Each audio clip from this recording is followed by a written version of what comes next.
So ಇವ್ರುಗಳಿಗೆಲ್ಲ same percent ಬಡ್ಡಿ ಬರುತ್ತೆ sir. ಅವ್ರು 40,000 ರೂಪಾಯಿ ಸಾಲ ಕೊಟ್ಟರೆ ಅವರಿಗೆ 10,000 ರೂಪಾಯಿ ಸಬ್ಸಿಡಿ ಸಿಗುತ್ತೆ. ಮತ್ತೆ ಆ 30,000ಕ್ಕೆ ಕೇವಲ 4% ಬಡ್ಡಿ ಅವರಿಗೆ. ಅದು ಅವ್ರಿಗೆ ಅದರಲ್ಲಿ ಒಂದು ರೀತಿ ಅನುಕೂಲ ಇದೆ. ಅದು ರೈತರಿಗೆ 2 ಎಕರೆ ಜಮೀನು ಇದ್ರೆ ಗಂಗಾ ಕಲ್ಯಾಣ ಯೋಜನೆ ಅಂತ ಇದೆ, ಅವರಿಗೆ ಉಚಿತವಾಗಿ ಬೋರ್ವೆಲ್ ಕೊರ್ಸಕ್ಕೆ ಸಹಾಯಧನ. ಸರ್ವಿಸ್ ಅಂಡ್ ಮ್ಯಾನುಫ್ಯಾಕ್ಚರಿಂಗ್ ಅಂತ ಸೇವಾ ವಲಯ ಮತ್ತೆ ಉತ್ಪಾದನಾ ವಲಯ ಅಂತ ಎರಡಿದೆ.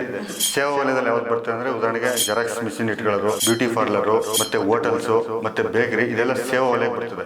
ಕಡಿಮೆ ಬಡ್ಡಿ ಸಾಲ. ನಮಸ್ಕಾರ ವೀಕ್ಷಕರೇ, ಸಾಮಾಜಿಕ ಚೌಕಟ್ಟಿನಲ್ಲಿ ಎಲ್ಲರೂ ಕೂಡ ಆರ್ಥಿಕತೆ ಮೇಲೆ ಸ್ವಾವಲಂಬನೆಯನ್ನ ಸಾಧಿಸ್ತಾ ಇದ್ದೇವೆ. ಅಂದ್ರೆ ಆರ್ಥಿಕತೆ ಮೇಲೆ ಡಿಪೆಂಡ್ ಆಗಿದ್ದೇವೆ. ಹಣಕಾಸಿನ ವ್ಯವಸ್ಥೆ ಎಲ್ರಿಗೂ ಕೂಡ ವ್ಯವಸ್ಥಿತವಾಗಿರಲ್ಲ, ಸ್ಥಿತವಾಗಿಯೂ ಕೂಡ ಇರಲ್ಲ. ಸೊ ಇಂತಹ ಸಮಯದಲ್ಲಿ ಎಲ್ಲರಲ್ಲೂ ಕೂಡ ತಾನು ಸ್ವಾವಲಂಬಿಯಾಗಿ ಬದುಕಬೇಕು, ಸ್ವಾವಲಂಬನೆಯ ಜೀವನವನ್ನ ಸಾಧಿಸಬೇಕು ಅನ್ನುವಂತಹ ಹಠ ಛಲ ಪ್ರತಿಯೊಬ್ಬ ಸಾಮಾನ್ಯ ವ್ಯಕ್ತಿಯಲ್ಲಿ ಇದ್ದೇ ಇರುತ್ತೆ. ಮಧ್ಯಮ ವರ್ಗದವರು, ಬಡ ವರ್ಗದವರು ತನ್ನ ಸ್ವಾವಲಂಬನೆಯ ಬದುಕಿಗಾಗಿ ಒಂದು ರಾಷ್ಟ್ರೀಕೃತ ಬ್ಯಾಂಕ್ಗಳ ಮೊರೆ ಹೋಗ್ತಾರೆ. ತನ್ನ ಸ್ವಂತ ಖರ್ಚಿನಲ್ಲಿ ತನ್ನದೇ ಆದಂತಹ ಸ್ವಂತ ಉದ್ಯೋಗವನ್ನ ಪ್ರಾರಂಭಿಸಬೇಕು ಅನ್ನುವಂತಹ ಆಸೆ ಪ್ರತಿಯೊಬ್ಬರಲ್ಲೂ ಇದ್ದೇ ಇರುತ್ತೆ. ಸೊ ಇಂತಹ ಸಂದರ್ಭದಲ್ಲಿ ನಮಗೆ ಹೆಲ್ಪ್ ಆಗುವಂಥದ್ದು ಬ್ಯಾಂಕುಗಳು. ಇಂತಹ ಸಂದರ್ಭ ಪ್ರತಿಯೊಬ್ಬ ಮನುಷ್ಯರಲ್ಲೂ ಕೂಡ ಸಾಮಾನ್ಯ. ತನ್ನ ಸ್ವಾವಲಂಬನೆಯ ಬದುಕಿಗಾಗಿ ಎಲ್ಲೆಲ್ಲಿ ಸಾಲ ವ್ಯವಸ್ಥೆಗಳು ಸಿಗುತ್ತೆ, ಎಲ್ಲೆಲ್ಲಿ ಸಾಲದ ಸೌಲಭ್ಯಗಳು ಕಡಿಮೆ ಬಡ್ಡಿ ದರದಲ್ಲಿ ಸಿಗುತ್ತೆ, ಕಡಿಮೆ ಬಡ್ಡಿ ರಹಿತವಾಗಿ ಸಿಗುತ್ತೆ ಅನ್ನೋದು ಇವತ್ತಿನ ಚರ್ಚೆ. ನಮಸ್ಕಾರ ವೀಕ್ಷಕರೇ, ಇದು ಪ್ರಜಾಧ್ವನಿ ಟಿವಿಯ ಪ್ರಜಾ ಅವಲೋಕನ ಕಾರ್ಯಕ್ರಮ. ನಾನು ಸುಮಿತ್ರಾ. ವೀಕ್ಷಕರೇ, ಇವತ್ತು ಪ್ರಜಾ ಅವಲೋಕನ ಕಾರ್ಯಕ್ರಮದಲ್ಲಿ ವಿಶೇಷ ವ್ಯಕ್ತಿಯಾಗಿ ಆಗಮಿಸಿರುವಂತದ್ದು ಸಮಾಜ ಸೇವಕರಾದ ನಿಜಗುಣರವರು. ಸೊ ಕಾರ್ಯಕ್ರಮಕ್ಕೆ ಆತ್ಮೀಯ ಸ್ವಾಗತ. ಮೊದಲನೇದಾಗಿ ಸಮಾಜಕ್ಕೆ ಪ್ರಜೆಗಳಿಂದ ಪ್ರಜೆಗಳಿಗಾಗಿ ಪ್ರಜೆಗಳಿಗೋಸ್ಕರ ಒಂದು ಉತ್ತಮವಾದ ಸಮಾಜವನ್ನು ಸೇವೆ ಮಾಡಬೇಕು ಅಂತೇಳಿ ಈ ಕಾರ್ಯಕ್ರಮ, ಈ ಒಂದು ಚಾನಲ್ ಎಕ್ಸಿಕ್ಯೂಟ್ ಮಾಡಿದಂಥ ಫೌಂಡರು ಮತ್ತು ಹಗಲಿರುಳು ಶ್ರಮಿಸ್ತಕ್ಕಂಥ ಎಲ್ಲ ಸಿಬ್ಬಂದಿ ವರ್ಗಗಳಿಗೂ ಮತ್ತು ನನ್ನನ್ನು ಈ ಕಾರ್ಯಕ್ರಮಕ್ಕೆ ಇನ್ವೈಟ್ ಮಾಡಿದಂಥ ತಮಗೂ ನನ್ನ ಹೃದಯಪೂರ್ವಕ ವಂದನೆಯನ್ನು ಅರ್ಪಿಸ್ತೇನೆ.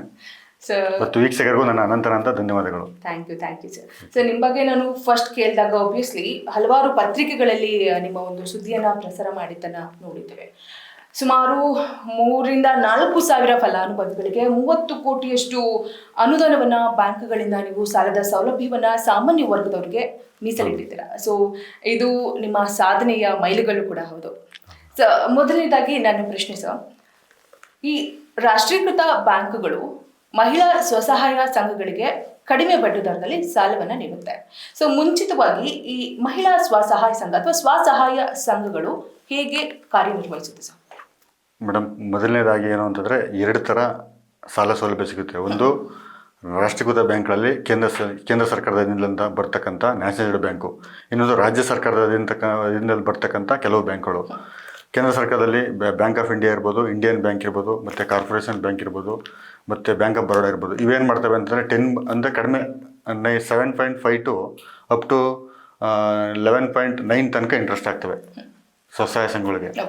ಅದೇ ನಾವು ಖಾಸಗಿ ಬ್ಯಾಂಕ್ ಹೋದ್ರೆ ಅವರು 22% 29 ತನಕ ಆಗ್ತಾರೆ. ಈಗ ಫಾರ್ ಎಕ್ಸಾಂಪಲ್ಲು 50,000 ರೂಪಾಯಿನ 10 ಜನ ಸೇರಿ ಗ್ರೂಪ್ ಮಾಡಿದ್ರೆ 50,000 ರೂಪಾಯಿ 5 ಲಕ್ಷ ರೂಪಾಯಿ 10 ಜನಕ್ಕೆ ಕೊಡ್ತಾರೆ. ಆ 50,000 ರೂಪಾಯಿನ ಒಬ್ಬ ಫಲಾನುಭವಿ ತಗೊಂಡ್ರೆ ನ್ಯಾಷನಲ್ ಬ್ಯಾಂಕಲ್ಲಿ ಒಂದು 5,000-5,500 ರೂಪಾಯಿ ಇಂಟ್ರೆಸ್ಟ್ ಆಗುತ್ತೆ ಮೇಡಮ್ 2 ಇಯರ್ಸ್ಗೆ. ಬಟ್ ಅದೇ ನಾವು ಖಾಸಗಿ ಫೈನಾನ್ಸ್ ಕಂಪ್ನಿಗೆ ನಾವು ಏನಾದ್ರು ಹೋಗ್ತು ಅಂತಂದರೆ ಆಲ್ರೆಡಿ ಕೊಟ್ಟಿದ್ದಾರೆ, ಅವರು ಕನಿಷ್ಠ 15,000-20,000 ರೂಪಾಯಿ ಆಗ್ತಾರೆ. ಅಲ್ಲಿಗೂ ನಮಗೂ 3-3.5 ಪಟ್ಟು ಬಡ್ಡಿ ಜಾಸ್ತಿ ಆಗುತ್ತೆ. ಬಟ್ ಎಷ್ಟೋ ಜನಕ್ಕೆ ಅವೇರ್ನೆಸ್ ಇಲ್ಲ ಮೇಡಮ್. ಈಗ ನ್ಯಾಷನಲೈಸ್ಡ್ ಬ್ಯಾಂಕ್ ಅಂತ ಹೇಳಿದ್ರು ಸರ್. ಸೊ ಯಾವ್ದು ನ್ಯಾಷನಲೈಸ್ಡ್ ಬ್ಯಾಂಕ್ ಅಂಡರ್ ಬರುತ್ತೆ ಸರ್? ಕೆನರಾ ಬ್ಯಾಂಕ್ ಬರ್ತದೆ, ಬ್ಯಾಂಕ್ ಆಫ್ ಬರೋಡಾ ಬರ್ತದೆ, ಇಂಡಿಯನ್ ಬ್ಯಾಂಕ್ ಬರ್ತದೆ, ಮತ್ತು ಯೂನಿಯನ್ ಬ್ಯಾಂಕ್ ಬರ್ತದೆ. ಕಾರ್ಪೊರೇಷನ್ ಆಗಿ ಯೂನಿಯನ್ ಬ್ಯಾಂಕ್ ಮೆರ್ಜ್ ಆಗಿದೆ, ಮತ್ತು ಬ್ಯಾಂಕ್ ಆಫ್ ಇಂಡಿಯಾ ಬರ್ತದೆ. ಇನ್ನೂ ಹಲವಾರು ಬ್ಯಾಂಕ್ಗಳು ನ್ಯಾಷನಲೈಸ್ಡ್ ಬ್ಯಾಂಕಲ್ಲಿ ಬರ್ತವೆ ಮೇಡಮ್. ಸೊ ಬಡ್ಡಿ ರಹಿತ ಸಾಲ ಸ್ವಸಹಾಯ ಸಂಘಗಳಿಗೆ ಸ್ಪೆಷಲಿ ಕಡಿಮೆ ಬಡ್ಡಿ ದರದಲ್ಲಿ ಸಾಲವನ್ನು ಕೊಡುತ್ತೆ. ಅದು ರಾಜ್ಯ ಸರ್ಕಾರದ ಅಂಡರ್ ಬರ್ತಕ್ಕಂಥ MCDCC ಬ್ಯಾಂಕು ಮತ್ತು MDCC ಬ್ಯಾಂಕಲ್ಲಿ ಬಡ್ಡಿ ರಹಿತ ಸಾಲ ಬರ್ತದೆ. ಏನು ಸರ್ MCDCC ಬ್ಯಾಂಕ್ ಏನಂತ? ಮೈಸೂರು ಮತ್ತು ಮಂಡ್ಯ ಜಿಲ್ಲಾ ಸಹಕಾರ ಕೇಂದ್ರ ಬ್ಯಾಂಕ್ ಅಂತ. ಸಹಕಾರ ಕೇಂದ್ರ ಬ್ಯಾಂಕ್ ಅದು ಸರ್ಕಾರ ಇಲ್ಲ ಮೇಡಮ್, ಮಾಮೂಲಿ ಸ್ಟೇಟ್ ಗೌರ್ಮೆಂಟ್ ಅಂಡರ್ ಬರ್ತದೆ. ಅದರಲ್ಲಿ ಏನಪ್ಪಾ ಅಂತಂದ್ರೆ ಈಗ ಫಸ್ಟ್ 2 lakhs ರೂಪೀಸ್ ಕೊಡ್ತಾರೆ 10 ಜನ ಗ್ರೂಪ್ಗೆ. 10 ಜನ ಒಂದು ಗುಂಪಿನಲ್ಲಿ ಸ್ಟಾರ್ಟಿಂಗ್ ಅವ್ರು ಕರೆಕ್ಟಾಗಿ ಕಟ್ತು ಅಂದ್ರೆ ನೆಕ್ಸ್ಟ್ 5 ಲಕ್ಷ ರೂಪಾಯಿ ಕೊಡ್ತಾರೆ. 5 ಲ್ಯಾಕ್ ತನಕ ಅವ್ರಿಗೆ 0% ಬಡ್ಡಿ. ಹೆಂಗೆ ಅಂತಂದ್ರೆ ಬ್ಯಾಂಕು 1% ಆಗುತ್ತೆ ಬಡ್ಡಿನ ಅವ್ರಿಗೆ. ಅದನ್ನ ಇನ್ ಟೈಮ್ ಕರೆಕ್ಟಾಗಿ ಕಟ್ಬಿಟ್ರೆ ಅವರು ಸ್ವಸಹಾಯ ಸಂಘದವರು ಪ್ರತಿ ತಿಂಗಳು ಆ ಬಡ್ಡಿ ರಿಯಂಬರ್ಸ್ಮೆಂಟ್ ಆಗುತ್ತೆ ಸ್ವಸಹಾಯ ಸಂಘದ ಅಕೌಂಟ್ಗೆ. ಬಡ್ಡಿನೂ ಕೂಡ ವಾಪಸ್ ಬರ್ತದೆ. ಅದು ವಾರ್ಷಿಕವಾಗಿ ಬಡ್ಡಿ ತಗೊಳ್ಳುವಂತದ್ದವರು ಹೇಗೆ? ವಾರ್ಷಿಕವಾಗಿ 1% ತಗೋತಾರೆ ಮೇಡಮ್. ವಾರ್ಷಿಕ ಕಡಿಮೆನೇ ಇರ್ತದೆ ಬಡ್ಡಿ ಅದು. ಆ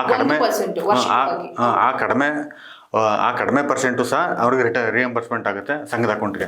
ಅದನ್ನ ಬ್ಯಾಂಕ್ಗಳಿಗೆ ಏನಿಲ್ಲ ಬ್ಯಾಂಕ್ ಕೊಡಲ್ಲ ಬಡ್ಡಿನ.